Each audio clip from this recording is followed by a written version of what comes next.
Imagine a blind child born into poverty in a remote Japanese village. Limited opportunities, dependent on others, a difficult life ahead.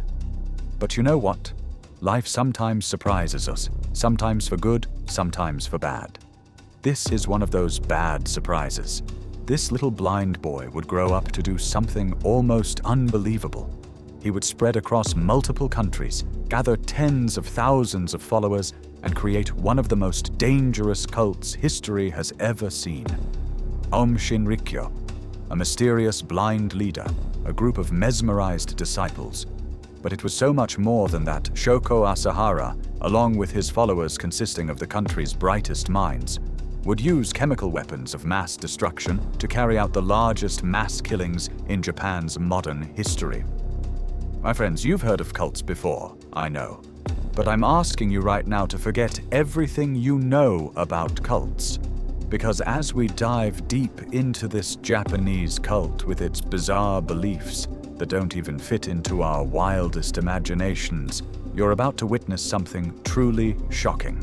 And if you enjoy this video, please don't forget to hit that like button and subscribe if you haven't already. Let's begin. On Kyushu Island in southern Japan, a child was born to a family of tatami mat weavers. His name, Chizuo Matsumoto. One eye was completely blind, the other barely functional. This child could see almost nothing. His parents, unable to care for a disabled child, sent him to a boarding school for the blind at a very young age. And there, something dark began to grow inside this partially sighted boy. Over time, he transformed from a helpless child into a bully who dominated and scammed his classmates. He became both feared and respected. When Asahara grew up, he talked about going to medical school, but he failed the entrance exams, never went to university. Instead, he focused on acupuncture and yoga, both common careers for the visually impaired in Japan.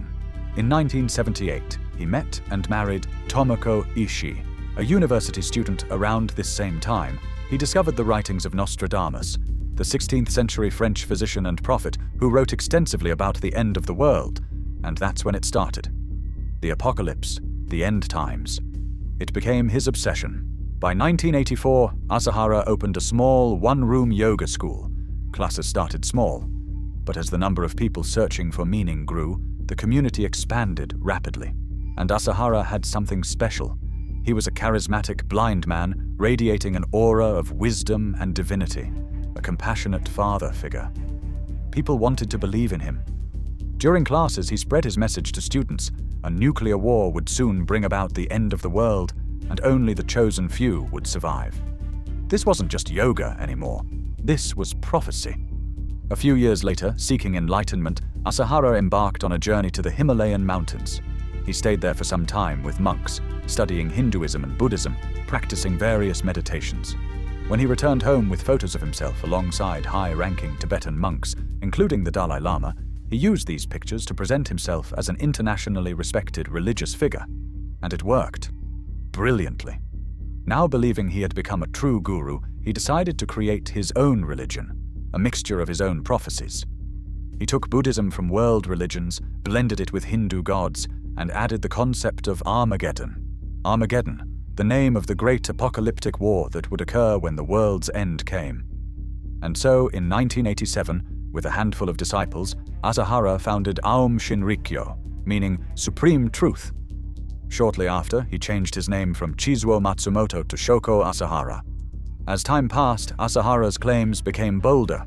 He began preaching ideas about being chosen to build an army to hasten the world's end. He claimed to be the reincarnation of the Messiah, an enlightened Buddha, that only he and his followers would survive the apocalypse and rule the new world. He started referring to himself as the Holy Pope, the country's savior, and Tokyo's Messiah Asahara was extremely active in promoting his cult to people. Understanding the importance of a strong team, his target audience became well-educated, but disillusioned young individuals. Lonely, frustrated with their lives, Japan's system had helped raise a generation of technically literate, highly knowledgeable youth who lacked basic social skills and understood very little of the outside world. Asahara found their weak spot and used all his resources to influence them.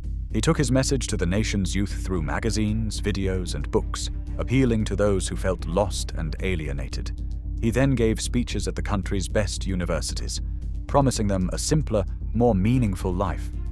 He even claimed to have gained telepathic powers and the ability to levitate, offering to teach them these secret skills. And it worked. Thousands of people, most in their 20s, flocked to Asahara. Some left their best schools to join the cult. Others abandoned the country's top companies in fields like mining, computers, and manufacturing, leaving behind families, friends, and bright futures. Japan's high-tech children were mesmerized by his claims of supernatural power, his warnings of an apocalyptic future, and his esoteric spiritualism. In their eyes, Asahara was no longer human, he was a supreme god. In some photos, Asahara was shown levitating. This was supposedly one of his powers. Another power was his ability to read people's minds. Soon, with hundreds of people gathered, a headquarters building was opened at the foot of Mount Fuji, and spiritual training camps began to be held there. The training involved hours of meditation, little sleep, fasting, and electroshock therapy. Members also had to endure extreme physical tests, hanging upside down for long periods, entering nearly boiling water, and being buried in small boxes for days. During these training sessions, members were often given hallucinogenic drugs without their knowledge. They were asked to give up everything from their old lives and transfer all their assets and money to the cult. In exchange, Asahara would cleanse all their sins and grant them superhuman powers. But members had to work very hard to get closer to him. However, some couldn't withstand these brutal training sessions and died. Their bodies were later cremated and their ashes scattered in the lake. Others who witnessed these deaths tried to leave the group and report to the police, and they were killed without mercy, their remains destroyed. You see, anyone who opposed was seen as an enemy of truth, and thus murders became justified. His ego swelled and his god complex intensified. While these things brought him to a powerful position, they also began to make him more dangerous and aggressive. As a result, under his orders, some of the highly educated people in the cult would produce weapons of mass destruction. Others would conduct human experiments straight out of horror movies. Among these people was a key figure for the cult, astrophysicist Hideo Murai. When Murai read one of Asahara's books, he was so impressed by topics like levitation and ESP that he lost interest in his career and came here. Over time, he would become the cult's chief scientist and the engineer of the apocalypse. Taking advantage of his high-tech knowledge, Asahara found shortcuts to enlightenment. One of these was an electronic headset that would supposedly transmit his brainwaves directly into followers' brains. While these headsets were thought to make brainwashing and control more possible, they caused dizziness and memory loss in users. Thanks to Murai's scientific abilities, Asahara began to dream bigger. Fantastic weapons to accelerate the world's end. Lasers, chemical and biological agents, next-generation nuclear bombs. This land would be devastated like never before. Cult leaders want to look good to the public no matter what horrible and criminal things they do. They want to say, "Look at the world, how wonderful we are." The half-blind, disheveled-haired, and bearded Asahara regularly gave interviews to yoga and meditation magazines to become more recognized. They even made various cartoons to get noticed and attract attention. But this created both lovers and haters. Tsutsumi Sakamoto was a lawyer who worked with worried families of cult members and filed lawsuits against the cult. But before the case reached court, he, his wife, and his child were killed one night by cult members, injected with lethal doses of potassium chloride. Their lifeless bodies were placed in barrels and buried in different forested areas of the country. In this case, solved years later, the one who gave the death order was, of course, Asahara cult leaders are addicted to power and never satisfied. That's why they often enter politics, slowly wanting to control all the people. 18 months before the 1990 national elections, Asahara and 24 cult members under his leadership ran for the Japanese parliament. Despite zero political experience, everyone knew him. They ran a campaign where they sang and danced, but they didn't win a single seat in parliament. For Asahara, who didn't easily accept defeat, this became a source of rage, and he decided to attack the public in a much harsher and more hostile way. "We must make weapons to fight," they began saying. And then work began on weapons production and procurement. For this, they came together with members of Japan's ruthless crime organization, Yakuza, former soldiers from the Japanese army, and Russian KGB agents. Asahara even went to Moscow to open another branch of the cult, for military training and nuclear bomb studies. He attracted about 30,000 members, including those holding senior positions in the Russian government. These new people allowed the cult to access more weapons. Japanese cult members were even allowed to train with Russian paratroopers, learn to use weapons and drive tanks, and then they purchased a helicopter from the Russian government for $1 million to be used for training. OM Shaka had become one of the world's richest, most sophisticated, and most brutal religious cults, with nearly 50,000 members from Japan, America, Germany, Australia, and Russia. This situation continued for years right under the Japanese government's nose, and the government had no idea. One reason was that they could operate more freely under the name of religion. Another reason was probably that during the recruitment phase, about 40 active duty members of the Japanese Self-Defense Forces, members of the Japanese police organization, and dozens of soldiers had joined the cult's army. Up to 40 bureaucrats in the country's top ministries, as well as tax collectors and judges, were among Asahara's disciples. From government members to the military, from police to top scientists and wealthy elites, they had managed to infiltrate every corner of Japan. In other words, there was no part of society untouched by the cult's reach. Everyone they recruited was there for a purpose. They were all cogs in a wheel that would change the world's political course. When the deals with the Russians didn't make significant progress, they decided to produce biological weapons that would kill large numbers of people at once. In laboratories equipped with state-of-the-art equipment, viruses causing anthrax, Q fever, and botulism were produced. After several failed anthrax attacks, chemist Masami Tsuchiya became Asahara's rising star by creating perfect homemade sarin nerve gas. Sarin gas, a weapon of mass murder first invented by the Nazis, is a substance that causes instant death by locking muscles related to breathing. Through front companies, barrels full of toxic chemicals were collected to produce sarin gas, which is 10 times more lethal than cyanide. They began experiments at a massive facility they purchased in Western Australia. They then tested their deadly weapon on sheep, killing dozens of them. However, Australian authorities didn't treat them as kindly as Japanese authorities had. Several members were arrested at the airport for carrying illegal substances. The group then returned to Japan and purchased a large building. Neighbors witnessed the group bringing 55-gallon metal barrels and various equipment.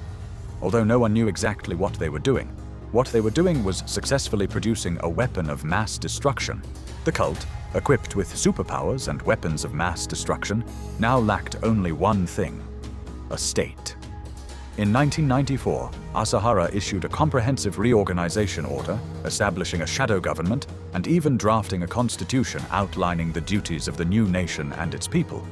Now they could begin taking over the Japanese government. On the night of June 27, 1994, sarin gas was released from a truck near the homes of judges overseeing a real estate dispute case expected to rule against the cult in Matsumoto City. In this attack on civilians, 8 people died, while more than 500 were injured. For the group testing sarin for the first time, the death of 8 people proved they were ready for bigger and better targets. The death toll was less than expected. But this was just the beginning. Now they needed to carry out a much larger attack. But when? The answer came in the form of an earthquake. The earthquake that occurred in Kobe City on January 17, 1995, was the biggest disaster Japan had experienced since World War II, resulting in the loss of more than 6,000 lives. For Asahara, this destruction was striking proof of the approaching apocalypse. Right around this time, there was talk that police would raid cult centers, and that OM Shaka was at the top of the list. They immediately decided to take action and made a plan. To paralyze the country a second time and initiate the cult's world domination, they would strike the capital, Tokyo, March 20, 1995. A typical Monday morning. It was around 7:45 a.m. Most people heading to work, all unaware of what was about to happen to them, boarded the metro.